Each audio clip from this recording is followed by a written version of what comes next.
Sige po. So, ah, actually yung tanong is not a question lang dun sa mga sumagot. It is a question for all of us.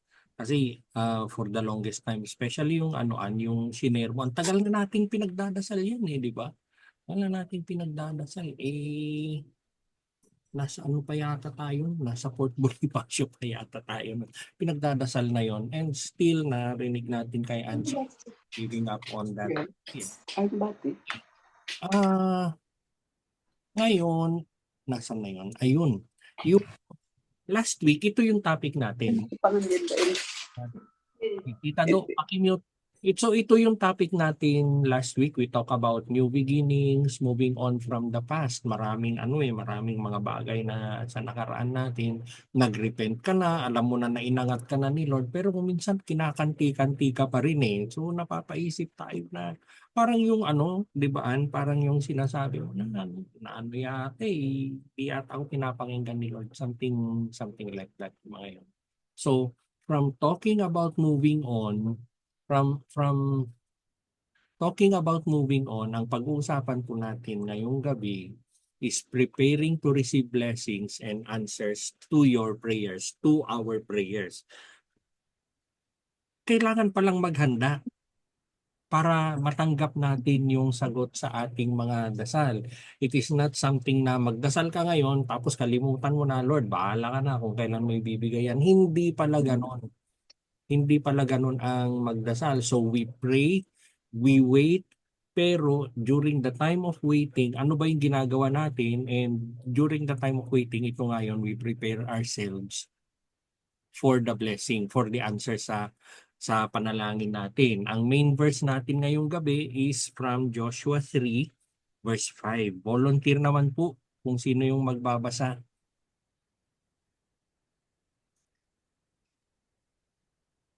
Opo, Pastor.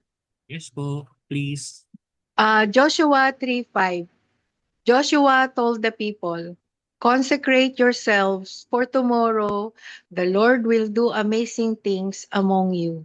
Joshua 3:5. Praise God. Thank you. Thank you po, Ma'am Pe. There is a challenge in the preparation. When we prepare ourselves to receive from God, there is a challenge yun. May challenge in preparing. Ano ba yung kailangan mong gawin? Alam mo, one thing na we have to understand kasi, yung from the time you prayed up to the time you received, yung time of waiting should be the most exciting time. Kasi ito yung ito yung ito yung laging yung pinag-uusapan ni Lord, yung pinagdasal mo. Ito yung very expectant ka. We should be expectant during that time, pero it is also the most dangerous time. Bakit ko sinasabing dangerous? Kasi yung kalaban, itotodo naman niya kung ano yung gusto niyang gawin. Gagawin niya lahat para ma-discourage ka, para bumitaw ka dun sa dun sa panalangin mo. There is a challenge in preparation. Nasubukan po natin lahat. Nagdadasal tayo. You are yung very faithful ka dun sa pagdadasal mo. Pero, Lord, ang tagal na eh. Lord, paano ba yan? Sasagutin mo pa ba? Meron akong isang prayer item na hinihingi ko kay Lord yung healing, yung mawala na yung tremors nitong kanang kamay ko. Alam niyo, 10 years na. 10 years na. Pero I still keep on praying kasi alam ko i-heal ni God. Tapos during the past year, during this time, marami siyang pinapakita na healing is on the way. Parang gano'n. So, in our perspective, yung sagot ni Lord ay na-delay. Lord, ang tagal na eh. Lord, nakalimutan mo na yata ako. Sometimes those things enter our minds. And hindi naman issue kasi yung ability ni God na mag-provide. Pero most of the time, the issue is our readiness to receive. It is our readiness to receive. Dun sa Joshua chapter 3, yung Israelites na na sila tatawid na. Tatawid na sila sa promised land. Nandun sila sa kabila ng Jordan, tanaw na nila yung kabila, yun na yung promised land. Pero, nag-camp sila bago sila tumawid ng ilang araw pa na hindi yung pinatawid sila agad. Tapos, On the day on the day before tatawid sila, comes the instruction of Joshua, yung nababasa natin sa screen. Consecrate yourselves. Lord, tawid na kami. You Lord, promise land na ayun no. Tapos, may instruction, consecrate yourselves. God required them to consecrate themselves bago nangyari yung miracle. Yung parting of the Jordan, dry land, yung river dapat, everything that has happened. So, kailangan kung titingnan kasi natin yung anong tawag doon, yung succession ng events, it started with consecrating themselves and then the miracle happened. And it is worth for us to consider, it is worth for us to think na we first consecrate ourselves before the miracle will happen. Yung principle remains the same today. Si God, gusto niyang ihanda natin yung ating puso, yung attitudes natin, yung buhay natin before He blesses us with answers to our prayers. Gusto niya naman ganon. Gusto niyang ganon na bago ko ibigay yan, kailangan makita ko naman ito. Kailangan makita ko na handa kang tumanggap. Kasi think about it. Hindi ka handang tumanggap. Hindi naman tayo pero an obvious example kasi for somebody who prayed for such a big blessing pero hindi handa yung heart niya, may ginagawa siyang kalokohan, hindi maganda yung mga ginagawa niya sa buhay niya, and then God answered that prayer. Ano yung magiging isip natin? Pwede naman pala eh. Pwede naman pala akong gumawa ng kalokohan, pwede naman pala akong gumawa ng kung ano-anong hindi tama, sasagutin pa rin yung prayer. Ayaw ni God yung gano'n. Ayaw niya yung gano'n. So, ano kaya? We will focus tonight dun sa pag-prepare natin sa ating sarili to receive the blessing and answers to our prayers. We will try to realize na ako pala yung meron pala akong kailangang ihanda sa sarili ko. Today, we will explore how we can align ourselves with God to receive the best na plinano niya para sa ating. Obviously, based from the scripture na meron tayo sa screen, unang-una is we will consecrate ourselves. Consecrate yourselves. Sabi ni Joshua,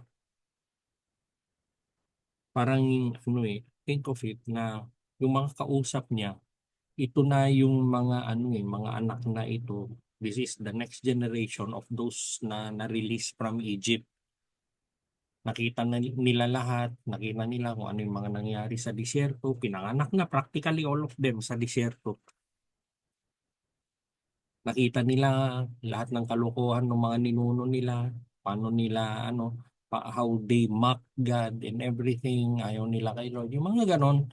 And then comes Joshua na ito na yung promised land, abot tanaw nyo na yung promised land, but first, consecrate yourselves. Yung mga Israelites were called to consecrate themselves. Anong ibig sabihin ng consecrate? Set yourselves apart. Nakikita nyo yung mga ninuno nyo, ito yung mga ginawa na nila, ito yung dahilan kaya tagal natin sa disyerto. Ngayon, sabi ni Joshua, ibukod nyo yung sarili nyo. Do not be like them. Set yourself apart. You seek to be holy. Anything that is unclean in you, tanggalin mo. Tanggalin mo anything that is unclean, anything that is contrary dun sa mga turo ng Panginoon, tama na. Ang tagal-tagal na kitang tinatawag, sagutin mo na, tugunin mo na yung tawag ko. And then, the miracle will happen.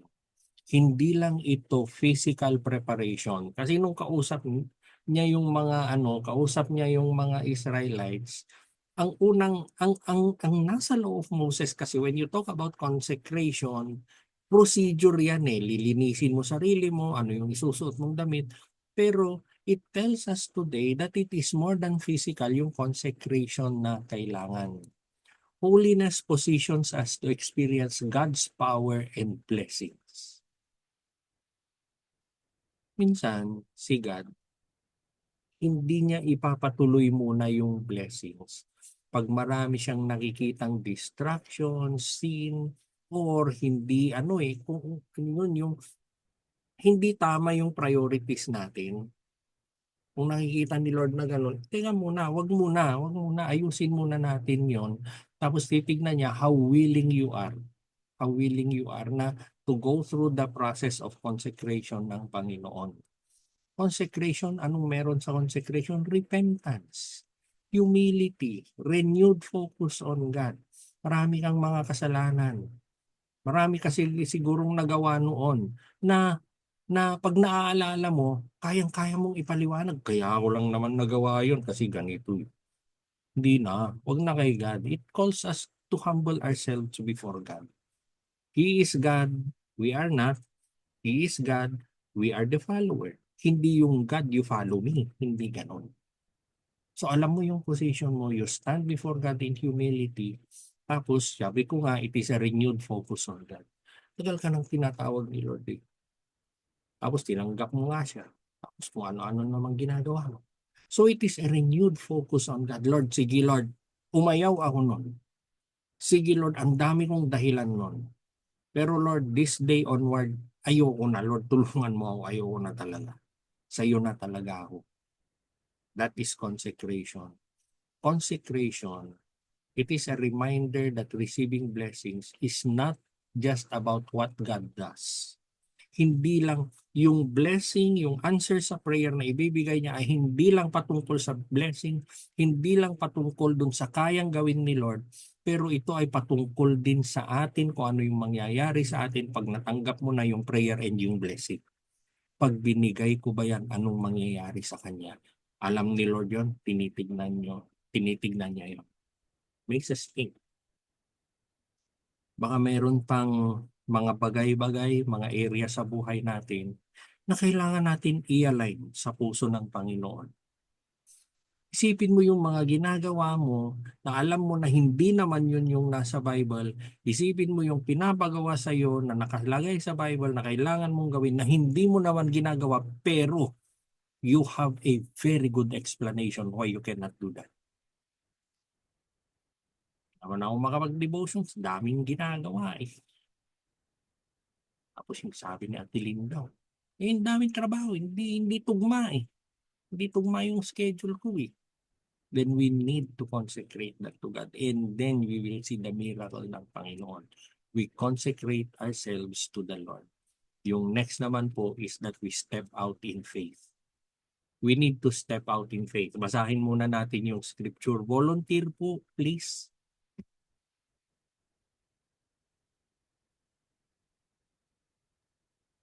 Hello po, Pastor. Ako na lang po.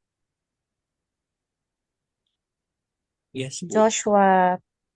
Joshua chapter 3, verse 13. And as soon as the priest who carried the ark of the Lord of all the earth, set foot in the Jordan, its waters flowing downstream will be cut off and stand up in a heap. Joshua chapter 3, verse 13. Praise God. Something we need to observe dito. As soon as the priest, saan ko sa Bible ko. Kasi, Joshua. Yun. Joshua 3 verse 13, yan nga yung nakikita natin sa screen. Pero prior to that kasi, so Joshua told the Israelites dun sa verse 9, come and listen to what the Lord God says. Today, you will know that the living God is among you. He will surely drive out the Canaanites. Nakita nila kasi yung kinatakutan nila. Tapos verse 11, look, the ark of the covenant which belongs to the Lord of all the earth will lead you across the Jordan River. Tapos verse 12, now choose 12 men from the tribes of Israel, one from each tribe. Sabi niya, tapos yung scripture na meron tayo, bakit ko kinuha yung context niyan? Kasi, bago binigay ni Joshua, bago niya pinatawid sila, pinakilala niya ulit yung Panginoon. Nakilala niya ulit yung Panginoon na kaya niyang gawin yan. Kaya niyang gawin yan. Ano yung pinagdadasal mo? Ano yung pinakahihintay mo sa Panginoon na pagkatagal-tagal? But we are reminded today na Kaya ni Lord yan. No matter what that would be. Tinitignan nila yung Jordan River, sabi nga sa Bible, flood stage, ibig sabihin, ang taas ng tubig, ang lakas ng agos, and here comes Joshua, sinasabi niya, kaya ni Lord gawin yan. Kaya niyang gawin yan. Tingnan niyo yung scripture, and as soon as the priest who carried the ark of the Lord, tapos nakasingit doon, no? Basta-basta yung Diyos natin. Hindi basta-basta yung Diyos natin. Siya yung Panginoon ng buong mundo. Sabi niya, set foot in the Jordan, its waters flowing downstream will be cut off. Anong ibig sabihin nun? Nagbigay ng instruction ng Panginoon to step into the flooded Jordan before He parted the waters. Kailangan muna nilang apakan yung mga nagbubuhat ng Ark of the Covenant. Kailangan muna nilang apakan yung tubig bago niya hahatiin yun. Hindi ito yung Lord, ikaw muna. Patigilin mo yung tubig. Pag nakita kong tuyo na yan, tatawid na ako. Sometimes we do that with God. Sometimes we do that sa Panginoon na, Lord, kailangan makita ko ito. And then, I will step out in faith. And then, I will believe in what you're telling me. Pero itong scripture na nasa screen natin, it tells us the opposite way. Hindi tayo yung magdidikta sa Panginoon na, Lord, ipakita mo ito, Lord, gusto ko ng sign. Ilan na sa atin humingi ng sign, Lord, gusto ko ng ganito, ito, gusto ko lahat to. Pero, ikaw muna ang gumalaw, Lord, and then I will step out in faith. But stepping out in faith tells us to do the otherwise, yung nandito. Sinabi ni Lord, ibibigay niya ito. But I want you to do this. Anak, gusto kong gawin mo ito, sabi ng Panginoon. Huwag tayo yung anak na, uy, ayoko. Ikaw muna, Lord. Ayoko. Ikaw muna. Hindi ganun. When God tells you to do something, you can be very sure na yung sinasabi niyang yon is just the step before the miracle. Tingnan niyo yan, no? Set foot in the Jordan, its waters flowing downstream will be cut off. Isang hakbang sa tubig na napakalakas ng agos na tila imposibleng tawirin. Isang hakbang nila, tumigil yung tubig.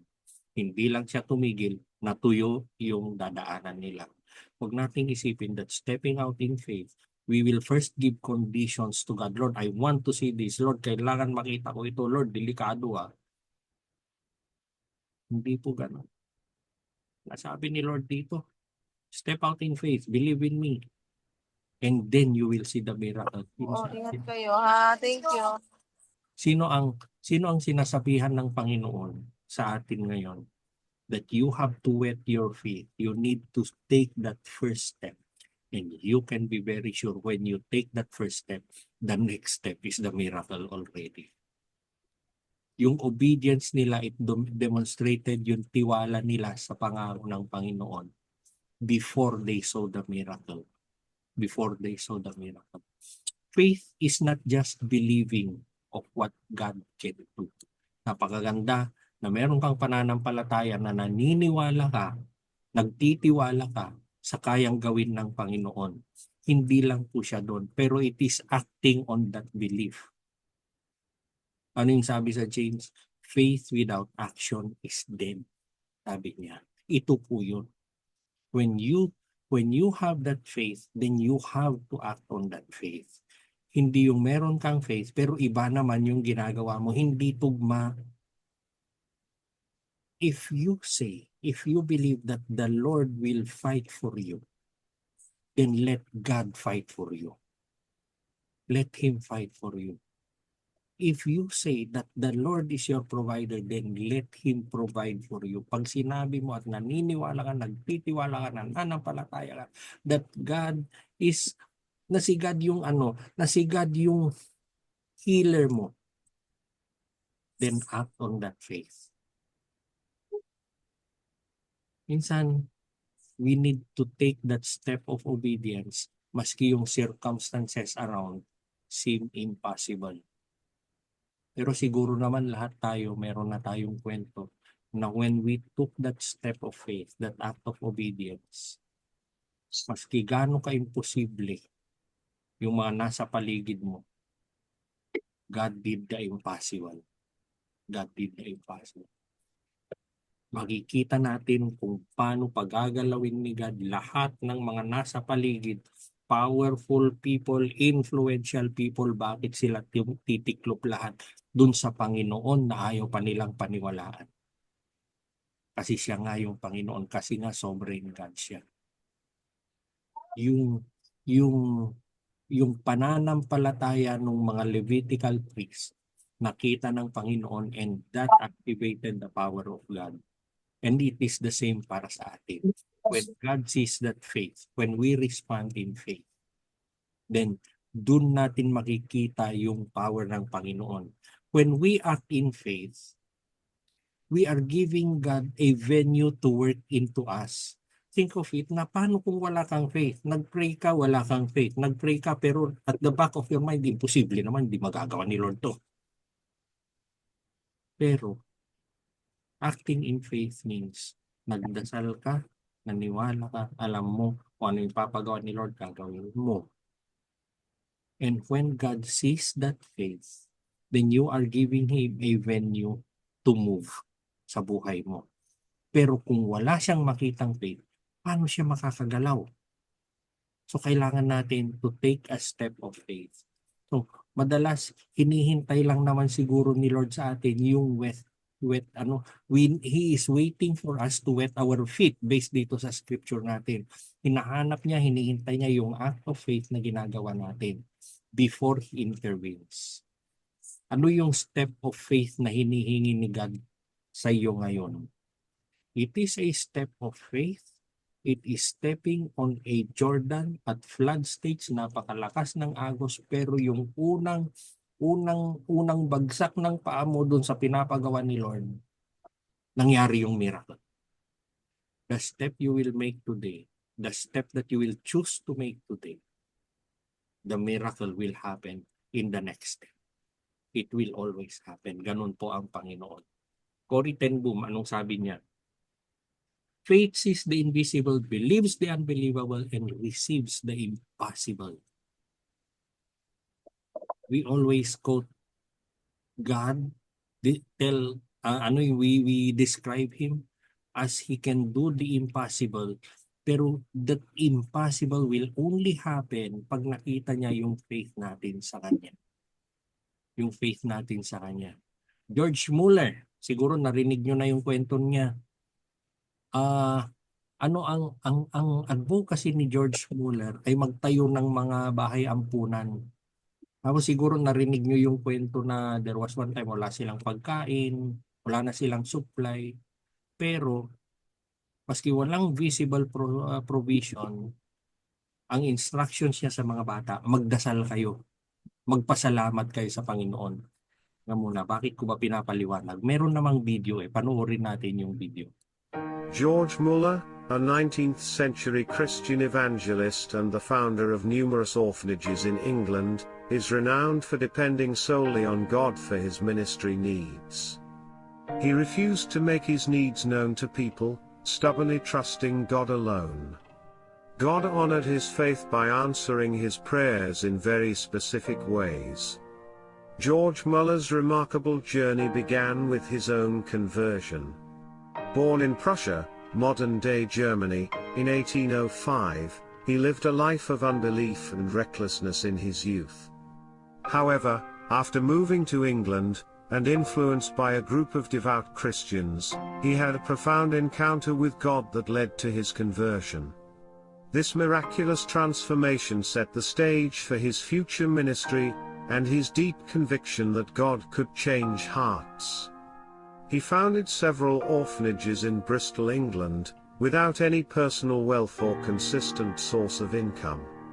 Instead, he chose to rely solely on God through prayer.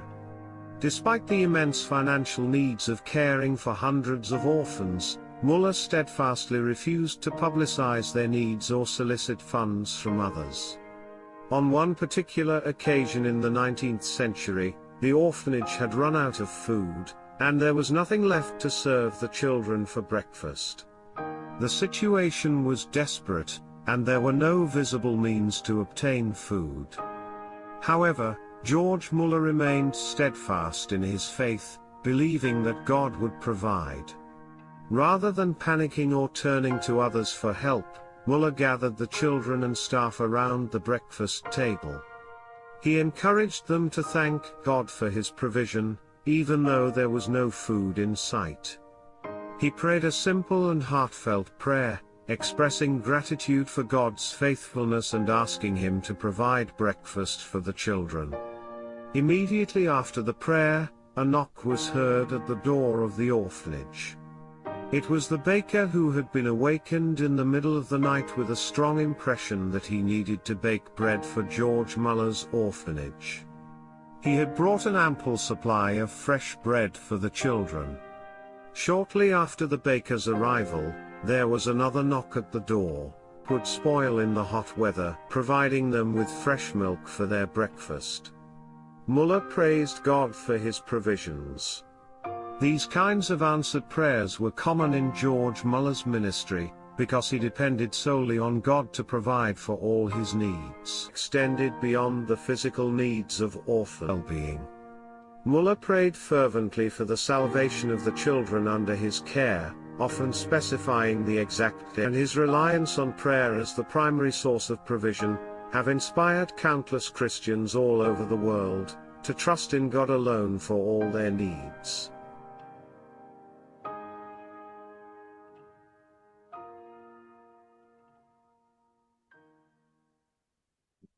Amen. Ang isang statement na nag-strike sa akin doon yung he stubbornly trusted God. Doon sa yung narrator, he was stubborn in his trust for God. Hindi siya natitinag. Patiwala niya sa Panginoon. And yung look into it tonight, yung scripture po natin is from the book of Psalms. Pakibasa naman po, please. Somebody please, volunteer na lang. Ako na po, Pastor. Thank you, Ronnie. Be still before the Lord and wait patiently for Him. Do not fret when people succeed in their ways, when they carry out their wicked schemes. Psalms 37, verse 7. Thank you, Ronnie. Be still before the Lord and wait patiently for Him. Be at peace before the Lord and wait patiently for Him. Be still. Huwag kang huwag kang mabalisa.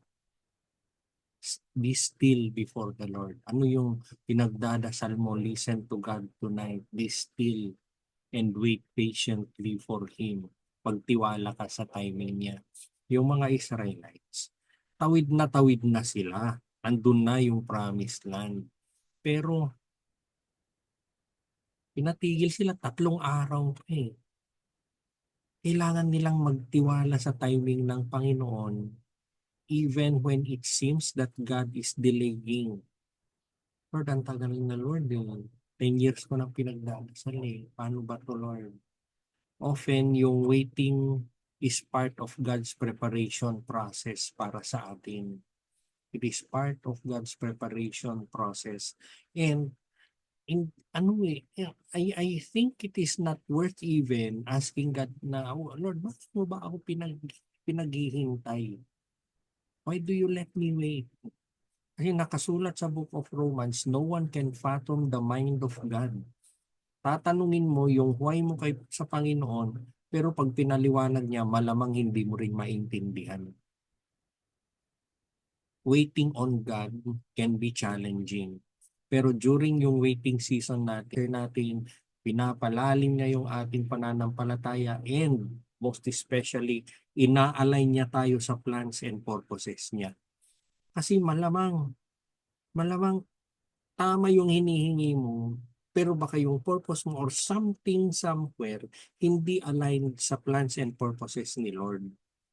So, pag ibibigay niya yon, malilihis ka lang. It is a provision na binigla sa kanila at hindi naman gagawin ni God yon.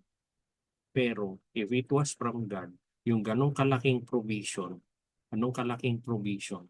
ihahanda ka niya muna bago mo tatanggapin. Bago niya ibibigay, bago mo matatanggap.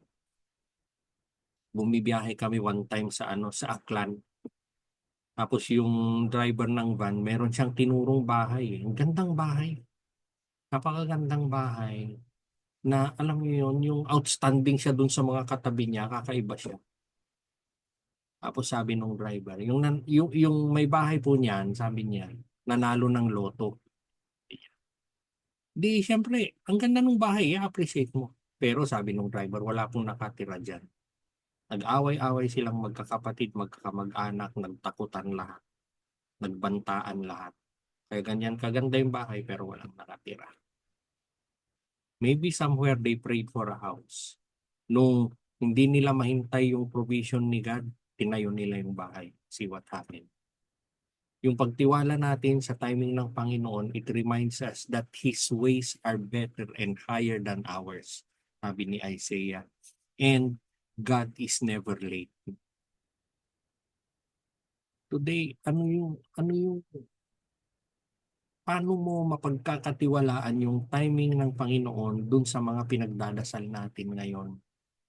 Na ibig sabihin, trusting God's timing is not to rush His plan. Kasi there are times also na si God i-reveal na niya na ibibigay ko yan. Ito, ganito yung ganito yung ibibigay ko sa iyo. Ipapakita na ni Lord yan. Pero nalaman mo kung ano yung ibibigay ni Lord. Pero pinaghihintay ka niya, hinahanda ka niya, pero Lord, ang tagal Lord, tulungan kaya kita. Parang ganun yung attitude natin.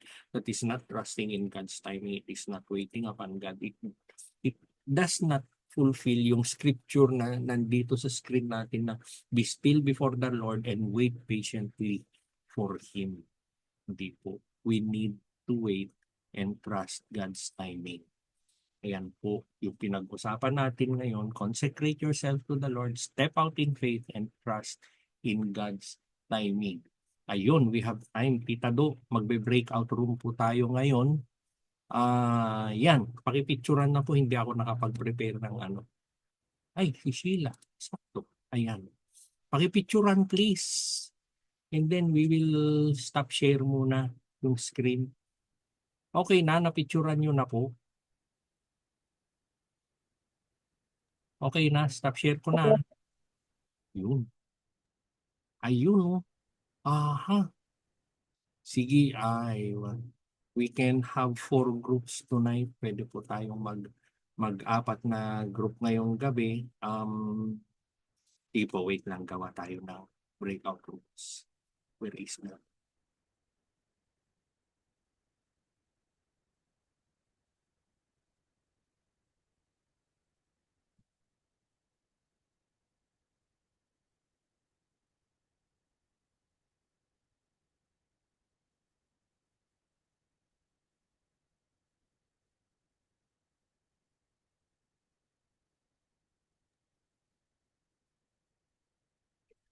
Okay.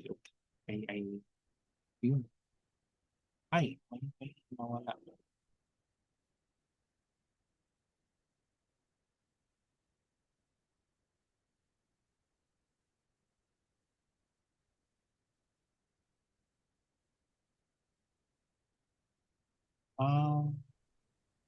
Sino po yung yung ang pangalan niya lang ay iPhone? Sino po sila? Ay, Gina? Pas. Ha? Si Gina po. I think that's my friend po. Yung iPhone? Opo, Pastor. Aha. Sige, so ilagay ko dun sa iyo. Yun. Tapos, Sister Gina ay pawala-wala. Ito, bakit ganun? Ba't kayo ganyan? Sabi ganun. Meron na, Pas. Ha? Meron na po. Oo nga, ayan. Nawala ka. Naririnig ko po kayo. Opo. Naririnig ko rin po kayo na lang, sandali. Good evening po. Kasi abang inaayos ko pag may nawawala, magja-jumble lahat yung mga Check natin. Okay, very good. Ay, Sister Linda and Ronilyn, room 2, si Mampe. Ay, Risa, asan ka na naman? Ano ba yan? Balik ko sa room 2 si Risa. Ayan. So, sa room 2, si Mampe, si Risa, yung kaibigan niya, si Sheila, room 3. Si Sister Benny, si Do, si Gian, Sister Nieva, room 4, si Ann, Mabel, and Oscar. Tapos, bigyan natin anong pwedeng dagdagan. 25 minutes, okay naman siguro na ito sa inyo na walang magre-reklamo makukonsensya ako. Ayan, ready po, 25 minutes. We'll start now.